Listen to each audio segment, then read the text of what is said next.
أعوذ بالله من الشيطان الرجيم بسم الله الرحمن الرحيم أرأيت الذي يكذب بالدين فذلك الذي يدعو اليتيم ولا يحض على طعام المسكين فويل للمصلين الذين هم عن صلاتهم ساهون الذين هم يراءون ويمنعون الماعون سبحان ربك رب العزة عما يصفون وسلام على المرسلين والحمد لله رب العالمين آمين. Assalamu alaikum Haris Hazret. Sizni иң матур тавышлы татар хәзрәте диләр. Сез үзегез моңа ничек карыйсыз? Рәхмәт. Алланың рәхмәте булсын зурлаганыгыз өчен. Бүген без нинди темага сөйләшәбез? Безнең бүгенге җомгабыз адәм баласының файдалы булуы турында. Нәрсә ул файдалы булу? Ул кешегә нәрсәгә кирәк? Шул турыда сүз алып барабыз. أعوذ بالله من الشيطان الرجيم بسم الله الرحمن الرحيم الحمد لله رب العالمين الرحمن الرحيم الله سبحانه وتعالى bu dünyadagi barcha barliqlarni adillik bilan bar qilgan. Aning adilligi har bir barliqning o'zidan taqdirində, aqamarında, rizqında, dərəcəsində çağırış tapa. Allah Subhanahu wa Ta'ala barcha barliqlarga dav kichkina bo'luuna qaramasdan o'zining darajasini bergan. Chaqishtiruv uchun sizga bir ibrat keltirasib kelar. Qirmizqa bilan filni. Fil zo'r hayvon, muhabbat, kuchli. Afrika fillari 5 tonnaga yetarga mumkin albat hayvon. Aning darajasi bahassiz. Amina qirmizqaning nindi darajasi bor desangiz, qirmizqaningda Alloh Subhanahu va Taala darajasi belgilagan. Shul kichkina qiziq qirmizqa o'zining gavdasidan is martabaga og'irroq, is martabaga zo'rroq aybirni jildiratib jirta oladi. Fil o'zining gavdasidan is martabaga og'ir 9-10 tonna bo'lgan aybirni qirmizqa shaklda jildiratib jirta olmaydi. Mana qirmizqaning gavdasindagi zilishi aning foydali kayfiyatdan, ya'ni natijali foydalalagan filga qaraganda da zo'r ekanligini ko'rsatib, aning darajasini belgilaydi. Bu daraja butun barliqlarda da, jonsiz jonda barliqlarda da bor.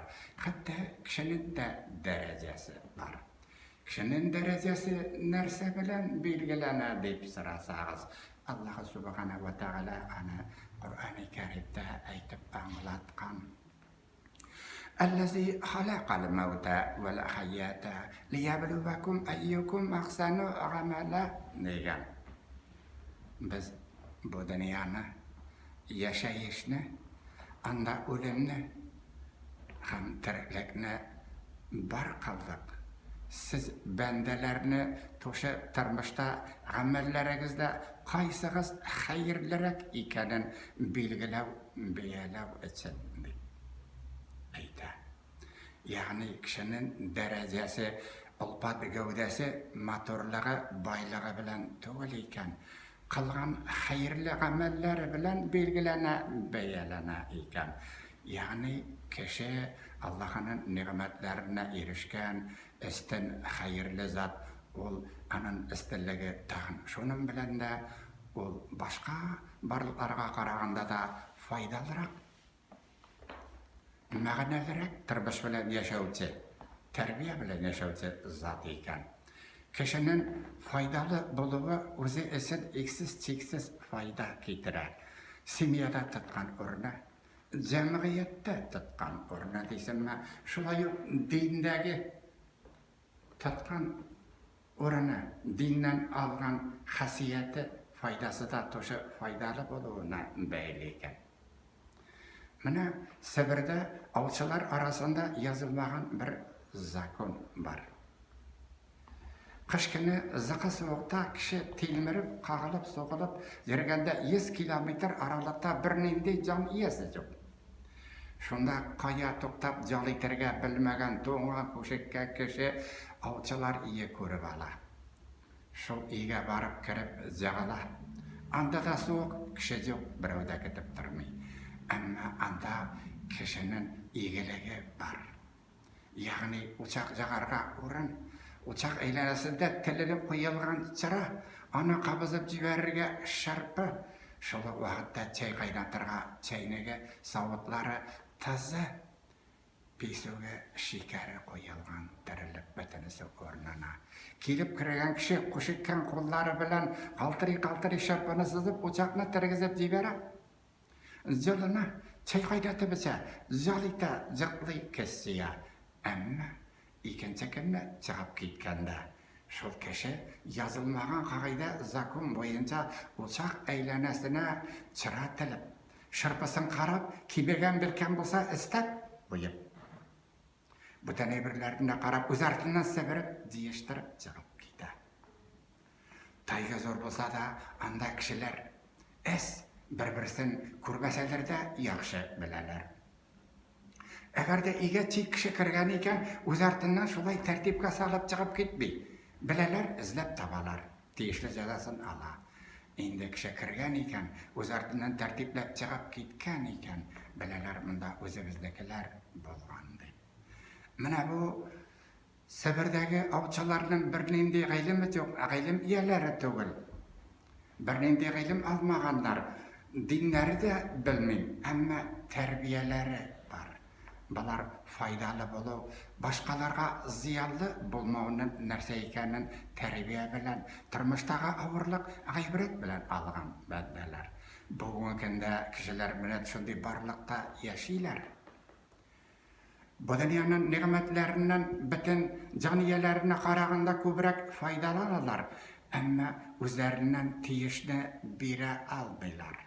Sizge qatigana gıybret getirip sözümne ıslaysam kele. Bugünkünde bir yıl eylenesine dünyaga 200 milyon plastik çöp çağırıp taşlay adam balası. Şunun 8 milyonu okyanga çe. Hadir okeanda, iksiz okeanda kişiye orun kalmay başladı. Kişiden biter andaki balıklarga caniyelerine orun taraydı, soluş taraydı. Çünkü plastik tar kalmay. Kamaçavlay, hayvanlar bilmece aşıylar, öleler, ağlanarlar. Cirisizligi, endi tertipsizlikке aytip da tarılmay. Mine hadirgi zaman ağaylımı algan, hadirgi rahatlıkta, baylıkta yaşayan kişinin öz artından ciyiştirip ala bilmevi, jirmevi. En birinci siratta nindi zor akiyanlı. Akiyanlı buğa, andağı yaşayan zaniyelerin utıra. Ama kişi öyle alemine timi oldu. Tiye. Akiyandan indi cirislerinde barbak tırtırga çista saf balçık bulgan orun kalmadı. Cirisinde hazır bir cidden çista ışanışlı su tavıp bulmuş. Satıp algan sularımızga da birevde ışanış garantiye vermey. Bu indi bizler için faydalı ışanışladı. Mine kişinin terbiyesizliği faydalı bola bilmevi. Özüne özü şolay ziyan sala tırbaşı fazigaga aylana.